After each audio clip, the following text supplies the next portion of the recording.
Bonjour, ravi de vous retrouver pour cet exercice sur une étude générale de suite définie dans l'énoncé IN. On vous dit qu'elle est décroissante, on vous donne la valeur de I0 et on vous donne la relation entre IN plus 1 et IN. Alors première remarque, on pourrait penser que c'est une suite arithmético-géométrique. Malheureusement, ça ne va pas être le cas parce qu'effectivement, on a bien une relation de cette forme-là. En revanche, dans le cours, les suites arithmético-géométriques, il faudrait qu'on ait AIN plus B et A et B doivent être indépendants de n. Or là, le terme qui est ajouté dépend de n, ça n'est pas le même à chaque fois. Donc attention à ne pas aller trop vite et à ne pas penser que c'est une suite usuelle. De toute façon, si c'était une suite dont le terme général était calculable, on vous le demanderait. Si vous regardez dans la suite, à aucun moment on vous donne la valeur de IN. Alors commençons directement. En fait, je me suis inspiré d'un exercice d'oral de l'ESCP, sauf que IN était une intégrale. J'ai juste enlevé l'intégrale pour que ce soit un exercice accessible pour tout le monde. Donc premièrement, on vous demande de calculer chacun des termes. On va utiliser la relation qui est là-haut. Donc pour calculer I1, on prend n égale à 0 et ça fait 1 moins I0. Et comme on vous donne la valeur de I0, eh bien ça fait 1 moins log de 2. Il arrive régulièrement qu'il y ait comme ça des petites questions calculatoires. Bon, on va prendre les points au passage. Il n'y en aura peut-être pas beaucoup, mais on va les prendre. I2, on prend n égale 1.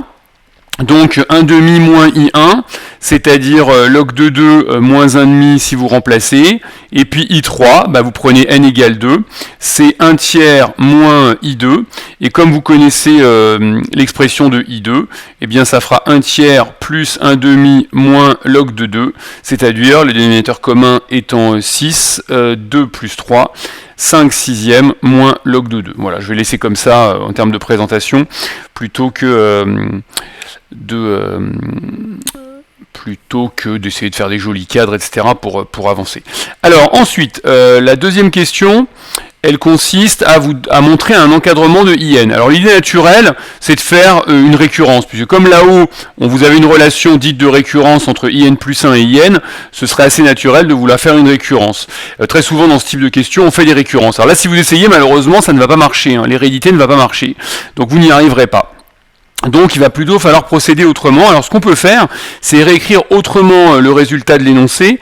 Disons qu'il y a un 1 sur n plus 1 côté gauche là, et 1 sur n plus 1, on l'a aussi là-haut dans la relation entre IN et IN plus 1. Donc ce qu'on peut faire, c'est se dire, tiens, côté gauche, en fait, on est en train de nous demander de majorer 1 sur n plus 1 par 2IN. Donc pour majorer 1 sur n plus 1 par 2IN, en fait, je peux peut-être me dire que ce 1 sur n plus 1, là, c'est IN plus 1 plus IN, et il faut que je le majore par 2IN. Et bien en simplifiant, en fait, ça revient à majorer IN plus 1 par IN, et ça, si on regarde bien son énoncé, c'est gagné, puisqu'on a une suite décroissante. Donc attention, bien sûr, à veiller à utiliser toutes les hypothèses. Ce serait très bizarre d'avoir une hypothèse qui n'est pas utilisée quand on répond à la question. Et après, côté droit, selon le même principe, il faut qu'on majore par du 1 sur n, et 1 sur n, en décalant la relation qui est là-haut, c'est en fait IN plus IN moins 1, et de la même façon, si on regarde le côté droit, en fait, en simplifiant par IN, il faut majorer IN par IN-1, et ça va venir aussi directement de la monotonie. Donc on va s'en sortir comme ça, très simplement. Donc en fait, on va utiliser l'hypothèse qui est là-haut, la suite IN étant décroissante, donc toutes les hypothèses, encore une fois, sont importantes. La suite IN étant décroissante, on peut affirmer que, quel que soit n, appartenant, alors je vais mettre n étoile parce qu'on a un IN-1 dans ce qu'on a dit. Donc si on mettait grand N, ce serait embêtant parce que quand n vaut 0, on aurait un I-1 là à côté droit. Donc comme on met IN-1, il faut veiller à ce que le quantificateur soit licite. Et donc on a ça, donc on en déduit, on va additionner IN de chaque côté, donc ça vous n'allez pas marquer sur votre copie, j'additionne IN de chaque côté. Vous avez donc IN plus 1, qui est majoré par 2IN, qui à son tour est majoré par IN plus IN-1. Et donc, il n'y a plus qu'à utiliser la relation vérifiée par la suite. Alors, elle n'a pas de numéro, la relation là-haut, elle n'a pas de nom. On va dire d'après la relation vérifiée par la suite IN, on a, quel que soit n appartenant à n étoiles, 1 sur n plus 1, inférieur ou égal à 2IN, inférieur ou égal à 1 sur n. Alors un énoncé gentil aurait peut-être dit à l'aide de la monotonie de la suite IN. Cet énoncé n'est pas gentil. Qu'est-ce que je fais? C'est pas ça que je veux faire. Et donc, eh bien, on arrive au résultat souhaité. Quel que soit n appartenant à n étoiles, on a 1 sur 2 n plus 1, inférieur ou égal à in, inférieur ou égal à 1 sur 2n. Donc ça marche. Encore une fois, essayez la récurrence, vous allez voir que malheureusement ça ne marche pas, c'est très tentant, mais la récurrence ne marche pas toujours. Bon, après, c'est pas toujours la méthode la plus rapide. Alors ensuite, on vous demande d'en déduire la limite de IN. Quand on a une inégalité et qu'on vous demande la limite de IN, eh bien, il faut foncer sur un théorème qui est le théorème de l'encadrement, à la condition que les deux suites convergent vers la même limite. Si l'une des deux tendait vers l'infini, c'est plus un théorème d'encadrement, hein, c'est de la comparaison de limites. Bon bah là, les deux suites sont convergentes vers la même limite. Il n'y a pas de forme indéterminée, hein, donc on va y aller directement. Hein. Comme les deux convergent toutes les deux vers 0, hein, comme la limite quand n tend vers l'infini de 1 sur 2n, c'est la limite quand n tend vers plus l'infini de 1 sur 2 n plus 1, en l'occurrence, ça fait 0. D'après le théorème de l'encadrement, alors on dit plus sandwich, gendarme, squeeze quand on est en prépa, hein. D'après, le vrai nom, c'est le théorème d'existence d'une limite par encadrement. Bon, je vais juste dire théorème de l'encadrement. Je rappelle que ce théorème, il vous donne deux informations. Il vous prouve que la suite qui est au milieu converge, à la condition évidemment qu'à gauche et à droite on ait la même limite. Il vous prouve que la suite converge. Là d'ailleurs je ne l'ai pas mis dans l'énoncé, mais en réalité en fait on a la convergence de la suite. Hein. IN converge, et en bonus, il vous donne aussi la valeur de sa limite. En l'occurrence, sa limite c'est 0 d'après ce théorème. Donc c'est un double résultat que vous donne le théorème de l'encadrement. Très, très classique. Ensuite on vous demande la limite de NIN. Donc assez naturellement, on peut multiplier par n et espérer quelque chose de sympathique, et on va pas le faire au brouillon pour gagner du temps, mais si on multiplie par n, eh bien on va constater qu'à gauche et à droite, à nouveau, ça tendra vers la même limite. Alors on va quand même parler du signe de n, puisque quand on multiplie une inégalité, attention à ne pas... attention à ce qui se passe quand on multiplie par un terme négatif. Donc comme n est positif, eh bien on peut également en déduire en multipliant par n que n sur 2n plus 1 minore NIN qui va être majoré par 1,5. Et comme le côté gauche, si le côté gauche tend vers 1,5, on est content, et ça va être le cas. Or, la limite quand n tend vers plus l'infini de n plus 1 sur n est égal à 1, donc ça c'est pas la peine de justifier, hein, c'est un coefficient de 2 polynômes en n, donc on fait le ratio des termes de plus haut degré. Éventuellement on dit, pour ceux qui ont fait les équivalents, que n plus 1 équivaut à n, enfin bon c'est peut-être pas la peine, or on a ça, et donc, eh bien le côté gauche, la suite qui est à gauche tend vers 1,5, la limite quand n tend vers plus l'infini de n sur 2n plus 1 est égal à 1,5, à nouveau, d'après le théorème de l'encadrement,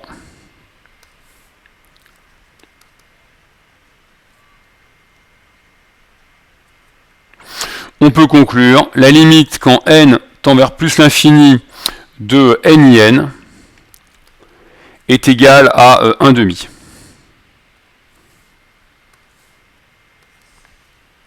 Alors on pourrait même, pour ceux qui ont fait les équivalents, raisonner sur un résultat sur les équivalents.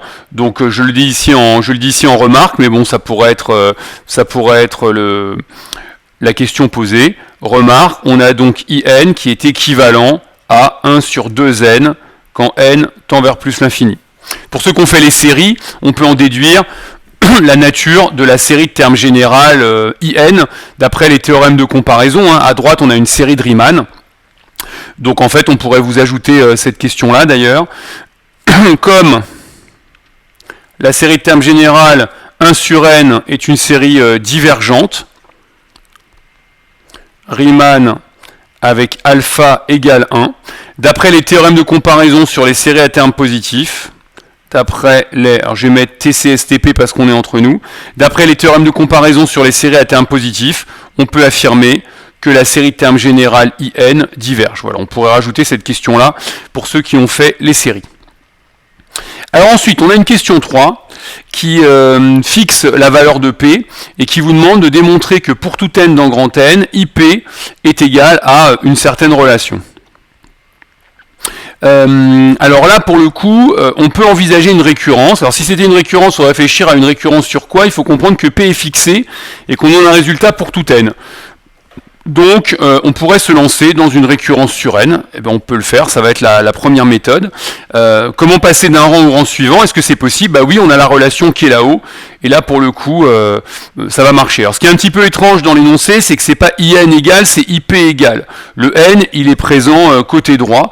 Bon, on pourrait imaginer un énoncé posé un peu différemment, avec la somme pour k allant de 0 à n égale, en passant ce terme-là à gauche, ou bien peut-être moins 1 puissance n plus 1 i n plus 1 plus p égale, et donc là pour le coup ce serait la somme qui serait passée de l'autre côté. Bon bah ça dépend des énoncés, mais comme c'est un résultat pour tout n, on a toujours l'option de raisonner par récurrence.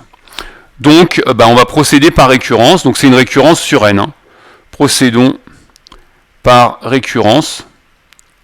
Alors je vous exposerai après une deuxième méthode, donc on n'a qu'à dire que ça, c'est la première méthode. Alors, si on regarde ce qui se passe pour n égale à 0, la première valeur, eh bien le côté droit, moins 1 puissance n plus 1, i, n plus 1 plus p, plus la somme pour k allant de 0 à n des moins 1 puissance k sur k plus 1 plus p. Quand n vaut 0, eh bien ça fait en fait moins i, p plus 1. Et puis la somme, si vous remplacez n par 0, moins 1 puissance 0, ça fait 1. 1 sur 1 plus p.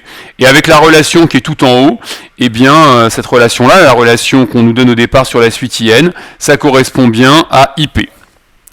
Donc ça, c'est d'après la relation fondamentale. D'après la relation, on n'a qu'à dire la relation qui est donnée. Et donc, on peut affirmer que la propriété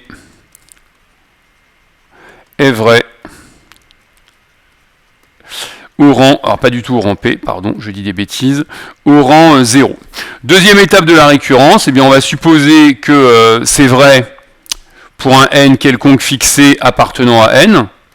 Donc supposons, je ne vais pas la recopier, supposons la propriété vraie au rang n, ce qu'on pourrait appeler P de n. Alors rien ne vous interdit bien sûr de donner un nom à votre propriété, donc la propriété elle serait là.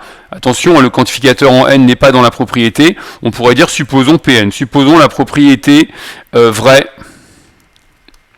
au rang n. Et le but c'est de passer au rang n plus 1. Donc on peut regarder côté droit, qu'est-ce que ça donne au rang n plus 1. Donc au rang n plus 1, si je remplace n par n plus 1, ça devient ici un n plus 2. I n plus 2 plus p, plus la somme pour k allant de 0 à n plus 1, des moins 1 puissance k sur k plus 1 plus p, sachant que nous on veut passer au rang n plus 1. On veut utiliser l'hypothèse de récurrence. Donc l'hypothèse de récurrence, c'est la formule que j'ai mis là-haut sous accolade.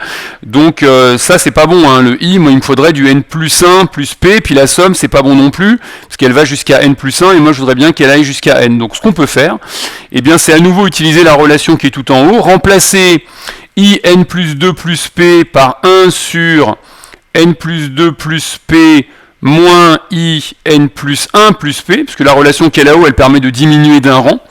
Donc j'applique la formule qui est là-haut en changeant la valeur de n, plus, là on va couper la somme en deux, on a toujours le droit de le faire, on va s'arrêter à n, parce que c'est ce qui va nous permettre d'utiliser l'hypothèse de récurrence, et du coup, on va avoir à part le dernier terme, donc moins 1 puissance n plus 1, sur, quand k vaut n plus 1, n plus 2 plus p.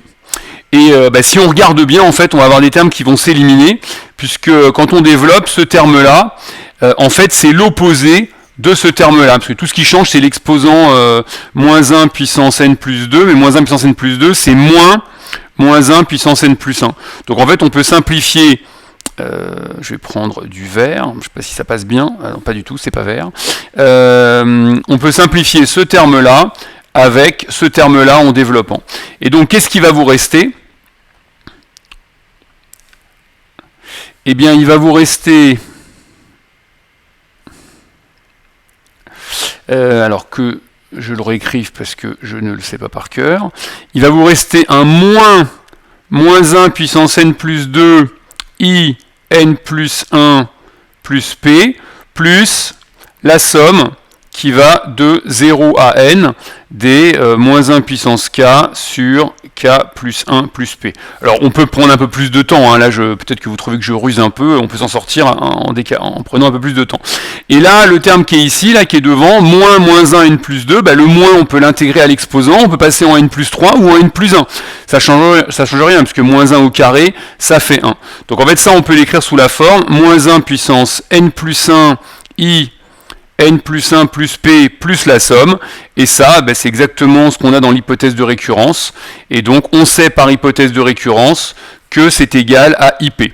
Je rappelle que si vous faites une récurrence sans utiliser l'hypothèse, c'est très étrange, hein. Vous avez absolument besoin d'utiliser l'hypothèse de récurrence. Donc, par hypothèse de récurrence. Donc finalement, on est passé au rang suivant, la propriété est donc vraie, est donc vérifié, est donc vrai au rang n plus 1. Il faut bien comprendre que P ici est fixé, hein. Donc on peut conclure, finalement, on a bien établi la relation souhaitée, quel que soit n appartenant à n, IP est égal à moins 1 puissance n plus 1, i n plus 1 plus p plus la somme. Alors on pourrait du coup derrière avoir une conclusion avec un quel que soit p. P a été fixé, mais on pourrait conclure sur un quel que soit p. C'est-à-dire qu'on pourrait avoir deux quantificateurs, un en n, un en p. Celui en n, finalement, il n'intervient pas dans la en p, pardon, p n'intervient pas dans la récurrence. P est fixé, on fait une récurrence sur n. Bon, alors il y a une deuxième méthode. Je vais peut-être pas la faire dans cette vidéo, mais vous irez voir une autre vidéo que j'ai mise à ce sujet, qui va consister à faire un télescopage. La deuxième méthode, ce serait une méthode par télescopage.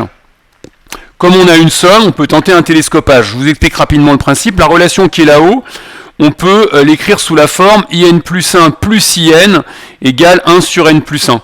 Alors on n'a pas de télescopage parce que normalement il faudrait qu'on ait un moins au milieu. Et la ruse, elle va consister à multiplier par moins 1 puissance n plus 1. Et en fait, si on multiplie par moins 1 puissance n plus 1, on va faire apparaître un télescopage, puisque, alors il faut avoir l'idée bien sûr, mais on va faire apparaître un télescopage, puisque en fait, le terme qui est ici, il va se transformer en moins 1 puissance n in, et donc si on renomme, si on appelle ça un, et ça un plus 1, eh bien on a un plus 1 moins un, et donc en sommant, on aura un télescopage. Donc confère la vidéo sur le télescopage, ou les vidéos même sur le télescopage. La question 4, pour finir.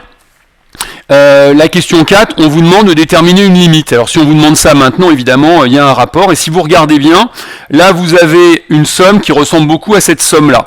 Ce qui change, c'est que P a disparu. Mais P, par rapport à la question d'avant, il était quelconque dans grand N. Donc j'ai le droit de prendre P égale à 0. Et ça doit vous sembler assez naturel. Question 4, comme c'est vrai pour toutes les valeurs de P, et bien si on prend la valeur P égale à 0, on a I0 qui est égal à moins 1 puissance n plus 1, i n plus 1, plus la somme qui a l'air de nous intéresser, la somme de 0 à n des moins 1 puissance k sur k plus 1. Donc on peut isoler cette somme. On isole le terme qu'on nous demande. J'ai oublié le quel que soit n, c'est mal. Quel que soit n appartenant à grand N. Donc, quel que soit n appartenant à grand N, eh bien la somme que l'énoncé nous demande de considérer, en fait c'est une somme partielle de série pour ceux qui ont fait les séries, elle est égale à I0 moins 1 puissance n plus 1 i n plus 1. Et on nous parle de faire tendre n vers l'infini. Donc là il faut regarder ce qui se passe côté droit. Alors attention à ne pas dire de bêtises.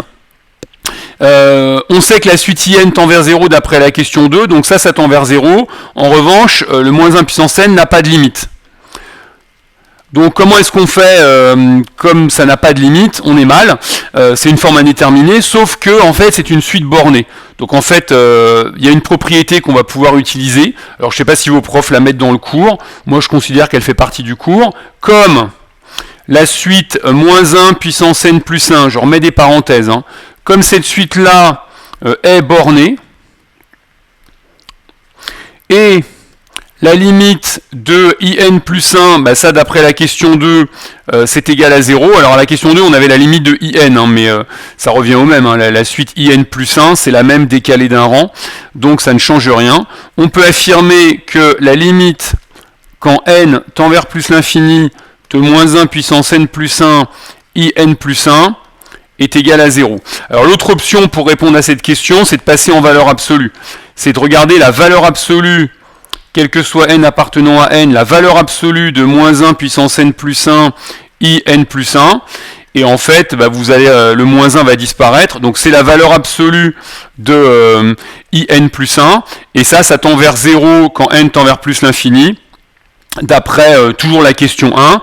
Et donc, eh ben, on arrive à la même conclusion sur, je ne vais pas la recopier, mais donc on a à nouveau, donc même conclusion, cette limite c'est encore 0. Et donc, eh bien, d'après ce qu'on avait établi juste avant, hein, d'après la relation qui est ici, si on fait un passage à la limite, si on fait tendre n vers plus l'infini, à droite c'est convergent, ça tend vers i0, donc à gauche c'est forcément convergent aussi. Donc on peut faire ce qu'on appelle un passage à la limite, dans la relation qui était juste avant, par passage à la limite, vous pouvez affirmer que la limite, quand n tend vers plus l'infini, de la somme de 0 à n des moins 1 puissance k sur k plus 1 est égale à i0. Et i0, c'était log de 2. Donc on a trouvé la valeur de cette limite. Et en fait, pour ceux qui ont fait le cours sur les séries, bah, je vais conclure sous la forme avec le vocabulaire du cours sur les séries. En fait, ce qu'on vient de démontrer, c'est la série de termes générales moins 1 puissance k sur k plus 1, qui est assez connue hein, sous le nom de série harmonique alternée. Cette série converge de somme ln de 2. Donc en fait, on peut écrire somme pour k allant, on peut l'écrire sous la forme somme pour k allant de 0 à l'infini des moins 1 puissance k sur k plus 1 égale à log de 2. Et si on fait un petit changement d'indice, hein, k' égale k plus 1, ça revient à dire que c'est la somme de 1 à l'infini des moins 1 puissance k-1 sur k. C'est toujours une série convergente, c'est la même chose. Et sa somme, c'est log de 2. Donc ça, c'est un résultat assez classique qu'on peut démontrer de plein de manières différentes. Voilà une des démonstrations possibles. Voilà, j'espère que cette vidéo vous a été utile.